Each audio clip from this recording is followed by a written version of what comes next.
testified that he believed the fossil record would show transitional species, like the long-sought-after missing link, a creature that would be something more than an ape, but less than a human. Darwin knew his thoughts about evolution would stand or fall on whether or not these in-between links existed. In fact, it was Darwin himself who warned, unless transitional forms could be found in the fossil record, the theory of evolution is worthless speculation. In other words, if evolution was ever going to be proven to be true, it would first have to find fossils that showed these in-between links between various species actually existed. He speculated that when these intermediate fossils were found, they would clearly show the steps from one species to the next. That means there would be fossil records of very strange-looking creatures. Fish with beginnings of legs, reptiles with primitive wings, and ape-like creatures with human characteristics. Because my favorite is a platypus. And the reason the platypus is my favorite is because it was discovered in 1797 and sent back to the British Museum, and the British scientists actually thought that some taxidermist had cut up all these different animals and stuck them all back together again, because they got this funny looking creature that had a bill like a duck and a beaver-like tail and hair like a bear and web feet like an otter and claws like a reptile, laid eggs like a turtle, feeds a shung of milk like a mammal, has spurs like a rooster and poison like a snake. Now, if you found an animal like that, you'd think somebody had stitched all these animals together. But in actual fact, this is a beautifully designed little creature. And you see, the interesting thing is this.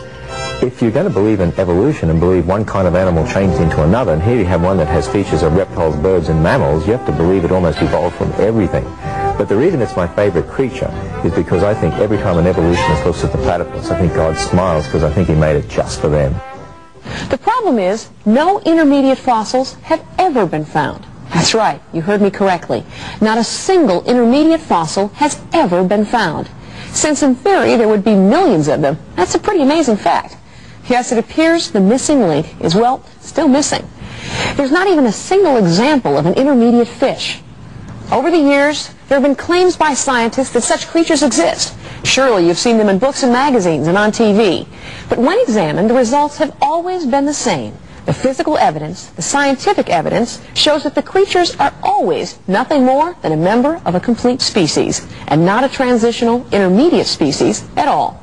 And despite the fact that there are drawings of such intermediate creatures in your children's textbooks, amazingly, not a single one is a genuine, tangible example.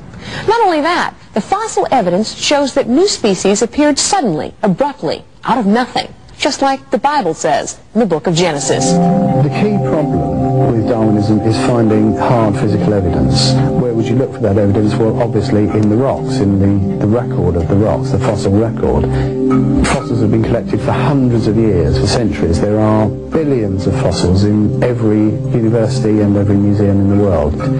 But there are no intermediate species. You look at one strata and you find one kind of fossil. You look at the strata above it and you find a different kind of fossil. What you don't find is a gradual change. One of the greatest evidences for creation is found in the fossil record. For example, in the so-called Cambrian rocks, we find fossils of a vast array of very complex invertebrates: clams, snails, jellyfish, worms, brachiopods, trilobites, and many other very complex invertebrates. But nowhere on the face of this earth has anyone found fossilized ancestors to a single one of those complex invertebrates. Now that fact alone demolishes the theory of evolution. Every major kind of fish that we know anything about appears fully formed, no trace of ancestors, and certainly no trace of transitional forms linking these major kind of fishes to one another. Now that fact is known. Evolutionists know that.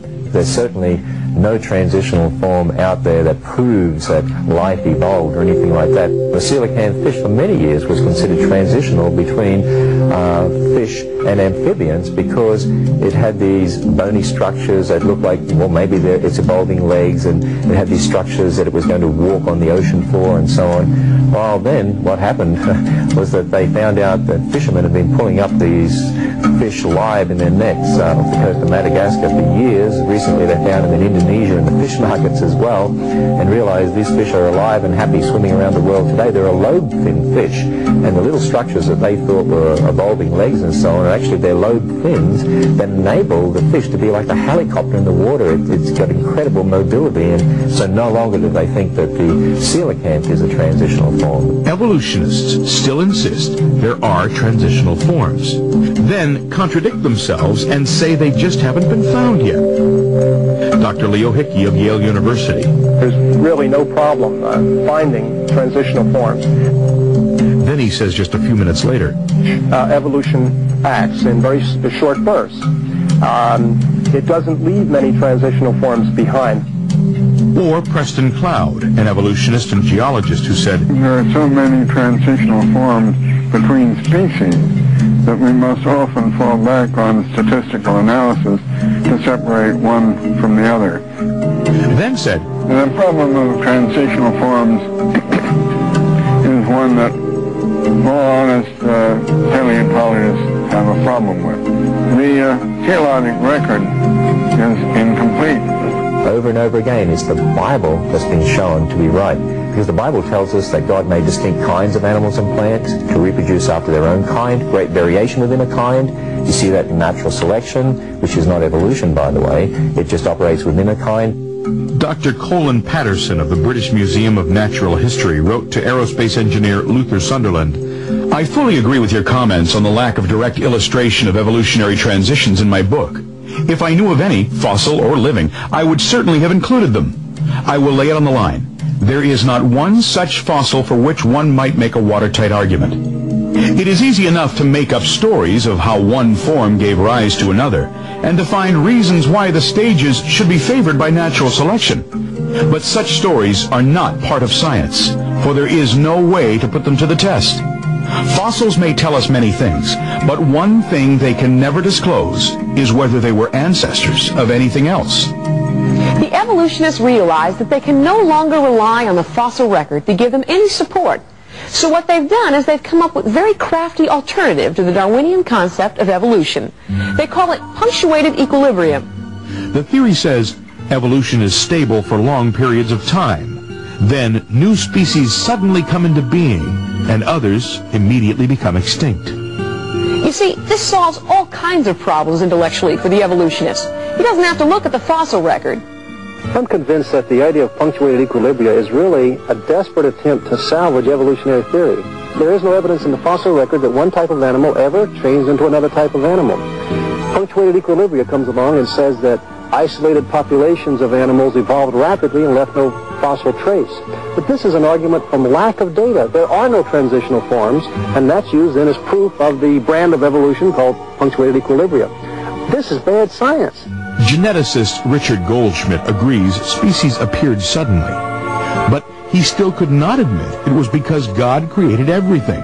Instead, he came up with the hopeful monster theory, which says a reptile laid an egg and a bird crawled out.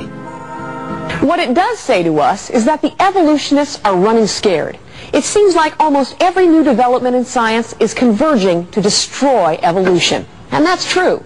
Regardless of whether we're talking about new discoveries in astronomy or paleontology or biology, this is true. In the last decade, most of the basic pillars upon which evolution has stood have collapsed, and the theory is now in chaos. Unfortunately, at this time, the evolutionists are crying louder than ever before that evolution is a fact. If evolution was true, we wouldn't be concerned about the extinction of species. There'd be new ones being created. We don't have new species. We got deterioration. We have all kinds of species that no longer exist. Evolution is not only based on faith, but blind faith at that. The truth is, there are no examples of evolution in the fossil record, no intermediate transitional species. Out of the millions of fossils found in more than 150 years, the only thing we see are complete species.